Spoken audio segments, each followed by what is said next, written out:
शादी के बाद सुधर जाएगा। आज भी साले साहब घर पर नहीं है क्या? हाँ, वो जरा बाहर गया हुआ है। अरे जब से हमारी शादी हुई है तब से हम मिले ही नहीं साले साहब से कभी घर पर। कभी घर पर रहते भी हैं कि नहीं? अरे अब आपको क्या बताया दामाद जी, आपके साले साहब कहाँ सुनता है किसी की। जब देखो बस दोस्तों में लगे रहते हैं, आवारागर्दी करते रहते हैं। पापा, आप इसे समझाते क्यों नहीं है? अब छोटा सा तो रहा नहीं है, ये 27 साल का हो गया है, कब अपनी जिम्मेदारी उठाएगा? अरे लड़के ऐसे ही होते हैं रंगोली, इन्हें शादी के बाद ही अकल आती है कि घर क्या होता है, जिम्मेदारी क्या होती है। आप बिल्कुल सही कह रहे हैं दामाद जी, लड़के तो अलमस्त ही होते हैं। एक बार रिहान की शादी हो जाएगी तो अपने आप ही सुधर जाएगा। हम भी तो यही कहते हैं। तुम्हारे लाड़ प्यार ने ही उसे बिगाड़ कर रखा है। हम कह रहे हैं ये लड़का कभी नहीं सुधरने वाला। पापा, आप गुस्सा मत कीजिए, आपका बीबी बढ़ जाएगा। आप शांत रहिए, हम रिहान से बात करते हैं कि अब वो दुकान पर ध्यान दे। देख लो बात करके, वरना हमें तो लगता नहीं कि यह लड़का कभी भी सुधरने वाला है। अरे अपना ही बेटा है, काहे ऐसा बोल रहा है? धीरे धीरे उसे सब कुछ समझ में आ जाएगा। 27 साल में तो कुछ सीखा नहीं, आगे कैसे सीखेगा वो?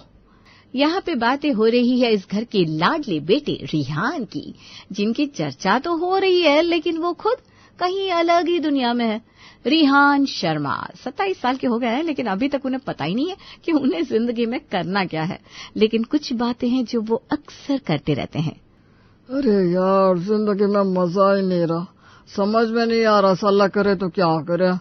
अरे हमारे दोस्त के जिंदगी में मजा नहीं आ रहा, काहे? हम है ना, हमसे कह दीजिए क्या चाहिए, यारों के लिए जान भी हाजिर है। हम तो कहते हैं कहीं ट्रिप पर चल लेते हैं, कहीं दूर पहाड़ों में, जहाँ हमें कोई ताना ना मारे, कोई हमसे कुछ कहे ना। अरे कौन हमारे दोस्त को परेशान कर रहा है, हमें बताओ, अभी उसकी खटिया खड़ी कर देता है। अरे हमारी अम्मा पीछे पड़ी रहती है हमारे कि कोई काम धंधा काहे नहीं करते, सारा दिन आवारागर्दी करते रहते हो। अब उन्हें कौन बताए कि हम समाज की भली के लिए कितना सोचते हैं, कितना ध्यान लगाते हैं इन बातों पर कि दुनिया में क्या हो रहा है। वो नहीं तो क्या, कॉलेज खत्म होने के बाद भी कॉलेज जाते हैं, वहाँ की देख रेख करते हैं, कौन किसको तंग कर रहा है उसके लिए लड़ते हैं। ये कोई काम कम है क्या? अरे छोड़ो यार, हमारे घर वाले हमें कभी भी समझ नहीं पाएंगे। उन्हें क्या पता कि जो लोग कछु नहीं करते वो जिंदगी में बहुत कुछ कर लेते हैं। उनकी बातों को दिल पर मत लो यार, जाने दो। तुम्हारे लिए एक सिगरेट लाए क्या? बोलो लाए। अरे नहीं नहीं, अब घर जाना चाहिए, नहीं तो हमारी अम्मा तो यहीं झाड़ू लेकर पहुंच जाएगी। अरे तुम काहे टेंशन लेते हो हमारे होते हुए, तुम दोनों को कोई छू भी नहीं सकता, समझे? अरे तू ही तो हमारा जिगरी है।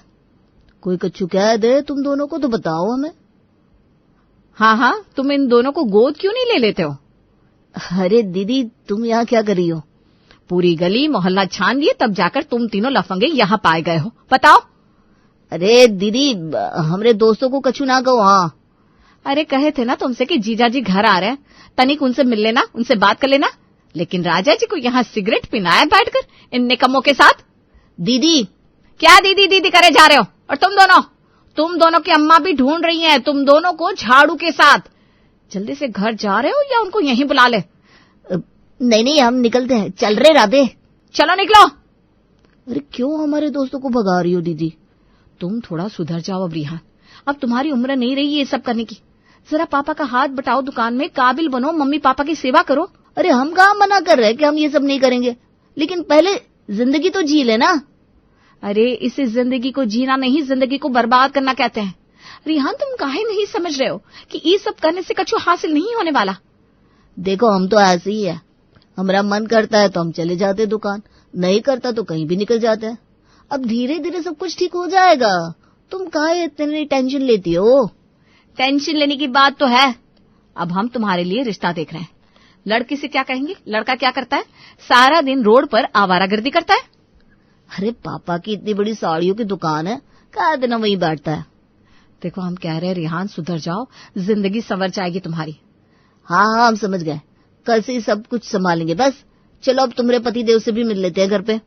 रिहान जिंदगी को कभी भी गंभीर तरीके से नहीं लेता था। उसके पापा की इतनी बड़ी दुकान थी, लेकिन उसे उसमें जरा भी दिलचस्पी नहीं थी। वो तो अब भी अपने दोस्तों के साथ आवारापंती करता फिरता था, जिससे आए दिन किसी न किसी मुसीबत में फंस जाता। पुलिस स्टेशन में रिहान और राधे खड़े हैं। रिहान के माता पिता वहां आते हैं उसे छुड़ाने के लिए। इंस्पेक्टर साहब, क्या किया इसने? ये आपका बेटा है? जी बदकिस्मती से हमारा ही है साहब। ये और इसका दोस्त सड़क पर किसी 2 लोगों के साथ मारपीट कर रहे थे। बहुत मुश्किल से पकड़ कर लेकर आए हम। पापा, हमारी कोई गलती नहीं है। उसने पहले राधे पर हाथ उठाया था, इसलिए हमने भी फिर छोड़ा नहीं उसे। बहुत चर्बी है तेरे शरीर में। यहाँ का गुंडा है तू। एक रात लॉकअप में रहेगा तो अकल ठिकाने आ जाएगी। नहीं सर, इसकी तरफ से हम माफी मांगते हैं। माफ कर दीजिए, आगे से ऐसी गलती नहीं करेगा। हाँ सर, हम माफी चाहते हैं। हमारे बेटे की वजह से आपको परेशानी हुई।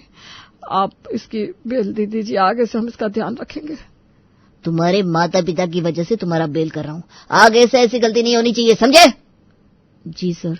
आज तुम्हारी वजह से पापा और मम्मी को पुलिस स्टेशन जाना पड़ा। छोड़ दो रंगोली, इससे कोई फर्क नहीं पड़ने वाला। शर्म नाम की चीज हो तो सीखे ना। ये कहे थे ना तुमसे कि मत करो ये सब। अरे तो वो हमारे दोस्त को मार रहा था तो हम क्या खड़े रहते? नहीं नहीं, तुम तो गुंडागर्दी शुरू कर दो, नाम खराब कर दो अपना और हमारा भी।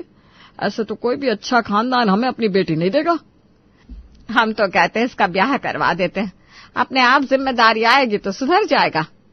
हमें भी यही लगता है।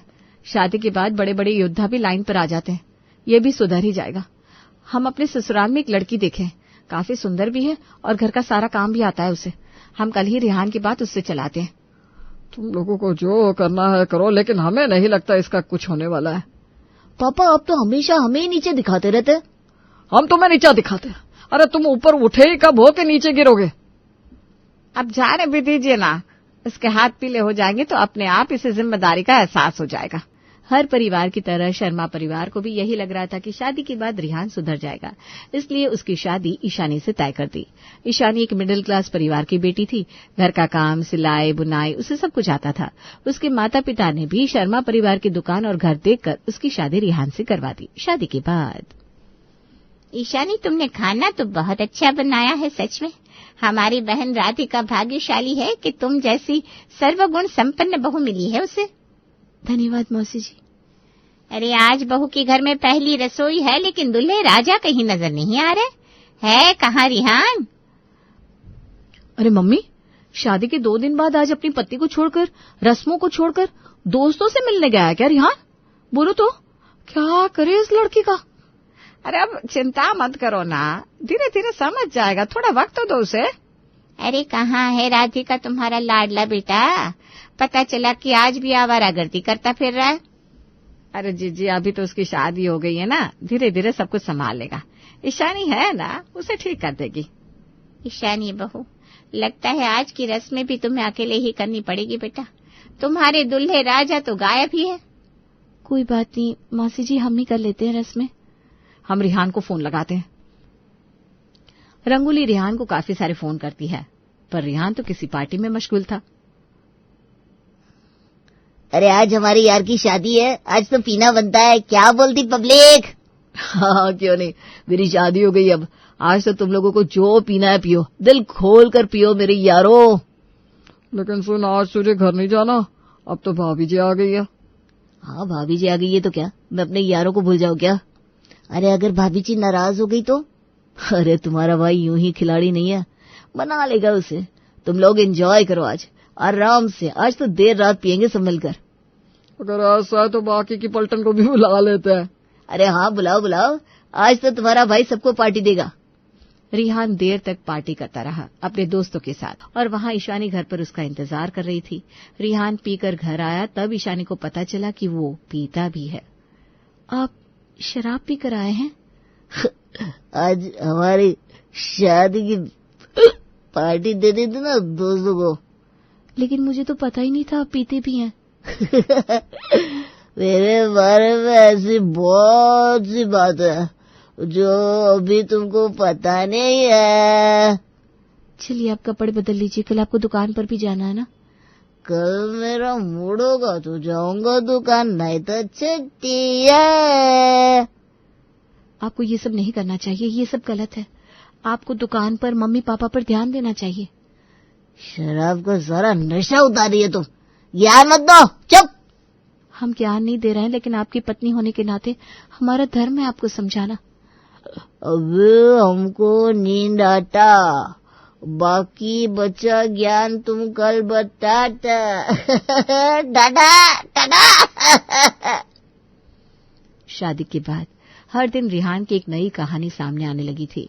ईशानी ने बहुत कोशिश की कि वो अपने पति को सही रास्ते पर ला सके, लेकिन ऐसा कुछ भी नहीं हो रहा था।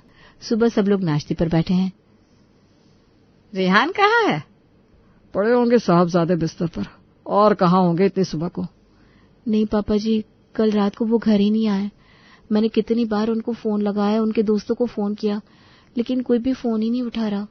क्या? रिहान पूरी रात घर नहीं आया? तो कहाँ है? अरे बहुरिया, तुम हमें बता देती। मैं रात के 3 बजे तक जग रही थी, फोन कर रही थी। मुझे लगा रोज देरी से आते हैं तो आ जाएंगे, लेकिन फिर मेरी भी आंख लग गई। इसकी हरकतें दिन ब दिन बिगड़ती जा रही है। पता नहीं जिंदगी में कछु करना भी है इन राजा बाबू को कि नहीं। अरे जी, बाद में उसको कोस लेना, अभी पहले उसे ढूंढ कर तो लाओ। अरे कहाँ ढूंढे? फोन तो उठा नहीं रहे तुम्हारे लाडले। अब क्या रोड पर देखने जाए कि कहीं शराब पीकर गटर में तो नहीं पड़े? अरे ऐसे काहे बोल रहे हो? किसी मुसीबत में ना हो रिहान। वो क्या किसी मुसीबत में होगा? वो खुद ही एक मुसीबत है। सही कहा अपने भाई साहब, आपका लाडला खुद एक मुसीबत है। अरे कावेरी, तुम काहे सुबह सुबह यहाँ आग में घी डालने आ गई हो? हमें भी शौक नहीं है आपके यहाँ आने का सुबह सुबह। ये तो आपका बेटा हमारी छत पर सोया हुआ था पूरी रात, इसीलिए आए हैं आपके पास। ये देखिए इसकी हालत। किस हिसाब से शरीफ खानदान का लड़का लग रहा है आपको। राधे, रिहान, तुम दोनों इनकी छत पर क्या कर रहे थे? अरे भाई साहब, आपका लड़का इस लफंग के राधे के साथ मिलकर पत्ते खेल रहा था हमारी छत पर। हमें तो सुबह पता चला जब हम छत पर गए तो। अरे वो तो हम बस टाइम पास कर रहे थे, कब आग लग गई कुछ पता ही नहीं चला। आप किसी और की छत पर टाइम पास कर रहे थे? लेकिन क्यों? और हमने आपको कितने फोन किए, आप जवाब ही नहीं दे रहे थे। अरे अब हो गई गलती, क्या करे? और कोई जगह नहीं मिल रही थी तो आंटी की छत पर चले गए। आंटी भी तो अपनी है ना। नहीं, हम आप जैसे लोगों से रिश्ता नहीं रखते, और आइंदा से हमारी छत पर या हमारे घर आने की कोई जरूरत नहीं है। हम नहीं चाहते कि आपके बेटे को देखकर हमारा बेटा भी बिगड़ जाए। सॉरी बहन जी, आइंदा से हम लोग ध्यान रखेंगे। आपकी वजह से छोड़ रही हूँ भाई साहब, नहीं तो हम तो पुलिस में कंप्लेंट लिखवाने ही वाले थे। अरे ठीक है, हो गई गलती, क्या है ना, ये आगे से नहीं करेगा। देखते हैं हम भी। और कोई कसर बाकी है क्या हमारा सर नीचे करने में? अरे अंकल, तुम तो निकलो पहले हमारे घर से, चलो। अरे पापा, आप हमारे दोस्त को काहे डांट रहे हैं? चुप करो तुम। निकल रहे हो यहाँ से कि तुम्हारी अम्मा को बुलाए? नहीं, हम बस जा ही रहे थे। आप हर बार वादा करते हैं कि अब से सब कुछ छोड़ देंगे, लेकिन फिर से उसी रास्ते पर आ जाते हैं। आपने कहा था ना आप पापा जी के साथ दुकान पर जाने वाले हैं। हाँ तो हम चलते हैं ना। चलिए पापा, दुकान चलते हैं। इस हालत में तुम हमारे साथ दुकान आओगे? खड़े तो हो नहीं पा रहे हो। रिहान, तू क्यों करता है ये सब? अब तेरी शादी हो गई है, तुझे अब जिम्मेदार बन जाना चाहिए। हाँ, आज से जिम्मेदार बन गए मम्मी। बस तुम देखो, आज सो लेते हैं, फिर बात करते हैं हम कैसे जिम्मेदार बनने वाले हैं, ठीक है? और रिहान लड़खड़ाते हुए वहां से चला जाता है। अब तुम्हें बताओ क्या करना है इस लड़के का। आप गुस्सा मत होइए ना, आपका बीपी बढ़ जाएगा। हम उन्हें देख कर आते हैं। हाँ, जाओ जल्दी। इतनी अच्छी पत्नी मिली है इस नालायक को, फिर भी इसे कोई कदर नहीं है। लेकिन ईशानी भी तो इसे सुधार नहीं पाई। पत्नी का फर्ज होता है पति को सीधे रास्ते पर लाना, पर ईशानी से वो हो ही नहीं रहा। क्या अनाप शनाप बोले जा रही हो? क्या कहा आपने माँ जी? हमसे आपके बेटे नहीं सुधर रहे हैं। आपने हमें उनका टीचर रखा है क्या, जो हमारी ड्यूटी थी उन्हें सुधारने की? अरे हम तो कहते हैं एक बच्चा ही कर लो, फिर देखो रिहान। फिर क्या आपको लगता है आपके बेटे सुधर जाएंगे? हमारी जिम्मेदारी तो वो उठा नहीं पा रहे। एक नन्ही सी जान की जिम्मेदारी उठा लेंगे? कुछ भी मत कहिए माँ जी, हमारी जिंदगी तो खराब हो ही चुकी है। न आपने उन्हें सुधारा, न ही हमारे माता पिता ने उनके बारे में कुछ पता लगाया। लेकिन हम एक और गलती नहीं कर सकते। बच्चे को दुनिया में लाकर जब तक आपके बेटे लायक नहीं बन जाते, तब तक हम बच्चे के बारे में नहीं सोचेंगे। और हाँ माँ जी, ये पत्नी की ड्यूटी नहीं होती कि वो पति को सुधारे, ये माता पिता की ड्यूटी होती है कि वो अपने बच्चे को सही रास्ते पर लाए या उनकी शादी ही ना करवाए, जिससे किसी और की जिंदगी तो कम से कम खराब ना हो। ईशानी बिटिया बिल्कुल सही कह रही है। हमारी ही गलती है जो हमने उसकी शादी करवा दी और ये सोचा कि शादी के बाद ये सुधर जाएगा।